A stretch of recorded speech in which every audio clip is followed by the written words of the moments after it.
বন্যা পরিস্থিতির উন্নতি নেই বাংলাদেশের সীমান্ত ঘেঁষা ভারতের দুই রাজ্য আসাম ও মেঘালয়।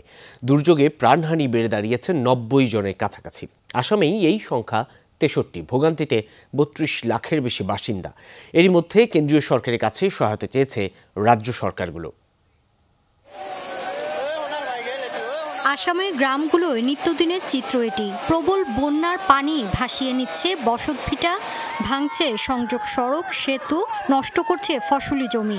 জাতীয় দুর্যোগ ব্যবস্থাপনা মন্ত্রণালয়ের হিসাবে রাজ্যটির ৪,০০০-এর বেশি গ্রাম তলিয়ে গেছে। বৈরী আবহাওয়ায় উদ্ধার কাজও ব্যাহত। বন্যায় প্লাবিত আমাদের ঘরবাড়ি, কৃষি জমি। শুধু জলাবদ্ধতাই নয়, এর সাথে সংশ্লিষ্ট নানা সমস্যায় ভুগছেন এখানকার মানুষজন। এমনকি বানের পানিতে ভেসে যাচ্ছে আমাদের গবাদি পশুও। চারপাশে যতদূর চোখ যায় শুধু বন্যার পানি। ৬ থেকে ৭ কিলোমিটার এলাকার মধ্যে কোনো উঁচু জায়গা নেই যেখানে মাথা গুঁজবেন বানভাসী মানুষরা। বাধ্য হয়ে বাড়ির চালা মাচায় দিন কাটছে। রাজ্যটির ২৮ জেলায় ভোগান্তিতে ৩২ লাখের বেশি মানুষ। এরই মধ্যে ৫১৪ আশ্রয় কেন্দ্রে সরানো হয়েছে ১.৫ লাখের বেশি মানুষকে।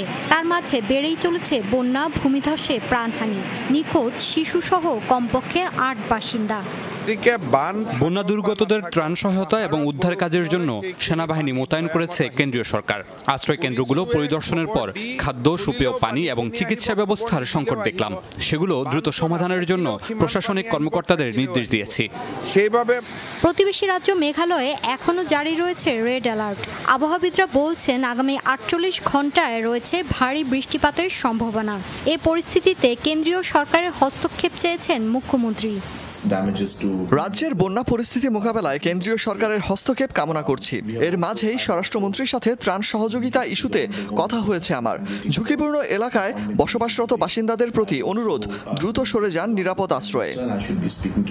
এদিকে ৬ দশকের মধ্যে রেকর্ড ঝড় বৃষ্টি দেখল আগরতলা। মাত্র ৬ ঘন্টায় ১৪৫ মিলিমিটার বৃষ্টিপাত হয়েছে ত্রিপুরার রাজধানীতে, যা ১৯৪০ সালের পর সর্বোচ্চ। মৌলি ইসলাম, যমুনা নিউজ।